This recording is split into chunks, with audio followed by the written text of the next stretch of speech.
श्री गणेशाय नमः। आप सभी प्रेम से बोलिएगा गणपति बप्पा की जय हो। संकष्टी चतुर्थी हर मास के कृष्ण पक्ष की चतुर्थी तिथि को आती है। इस दिन भगवान गणेश की उपासना विशेष फलदायी मानी जाती है, लेकिन जब यह चतुर्थी मंगलवार को पड़ती है तो इसे विघ्नराज संकष्टी चतुर्थी कहते हैं।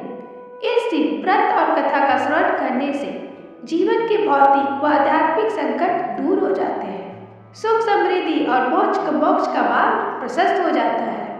गणेश जी का स्मरण करने से असंभव कार्य भी संभव हो जाते हैं। देवताओं को जब कोई मार्ग नहीं सूझा तो गणेश जी ने ही उन्हें मुक्ति दिलाई।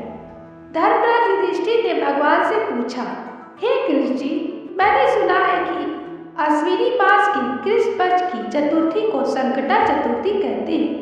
हे जगदीश्वर, आप कृपा करके मुझसे विस्तार पूर्वक इस कथा का श्रवण कराएं। श्री कृष्ण जी ने कहा, प्राचीन काल में यही प्रश्न पार्वती जी ने गणेश जी से किया था कि हे देव, आश्विन मास में किस प्रकार गणेश जी की पूजा की जाती है, इसे करने से क्या फल मिलता है।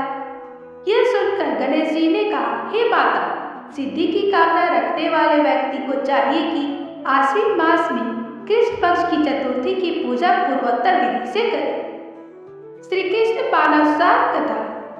आश्विन मास की संकष्टी चतुर्थी को श्री कृष्ण तथा बानासुर की कथा के अनुसार एक समय की बात है। बानासुर की कन्या उषा ने सुषुप्ता अवस्था में अनिरुद्ध का सपना देखा। अनिरुद्ध के विरह से वह इतनी अभिलाषा हो जाती है कि उसके चित्त को किसी भी प्रकार से शांति नहीं मिलती है। अपने सहेली चित्ररेखा से त्रिभुवन के संपूर्ण प्राणियों के चित्र बनवाए। जब चित्र में अनिरुद्ध को देखा तो वह कहा, मैंने इसी व्यक्ति को अपना सपना देखा था, इसी के साथ मेरा पानी ग्रहण संस्कार भी हुआ था। हे सखी, यह व्यक्ति जहाँ कहीं भी मिल सके खोज लाओ, अन्यथा इसके वियोग में मैं प्राण त्याग दूंगी। अपनी सखी की बात सुनकर चित्रलेखा अनेक स्थानों में खोज करती हुई द्वारकापुरी में आ पहुंची। चित्रलेखा राक्षसी माया जानती थी।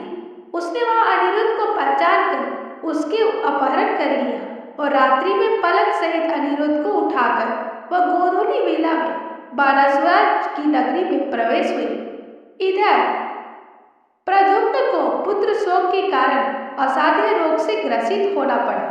अपने पुत्र प्रद्युम्न के एक पौत्र अनिरुद्ध की घटना से कृष्ण जी भी व्याकुल हो उठे।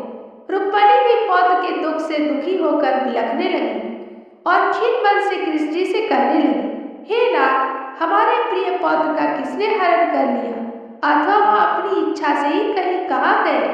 मैं आपके सामने शोकाकुल होकर अपने प्राण छोड़ दूंगी। रुक्मिणी की बात सुनकर श्री कृष्ण जी बोले, यादवों की सभा में उपस्थित हुए। वहां उन्होंने परम तेजस्वी लोमस ऋषि के दर्शन किए। उन्हें प्रणाम कर श्री कृष्ण ने सारी घटना कह सुनाई। श्री कृष्ण ने लोमस ऋषि से पूछा, हे मुनिवर, हमारे पौत्र को कौन ले गया है? वह कहीं स्वयं तो नहीं चला गया?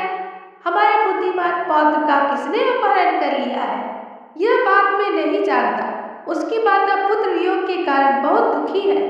कृष्ण जी की बात सुनकर लोमस मुनि ने कहा, हे कृष्ण, बानासुर की कन्या उषा की सहेली चित्रलेखा ने आपके पौत्र का अपहरण किया है और उसे बानासुर के महल में छिपा के रखा है।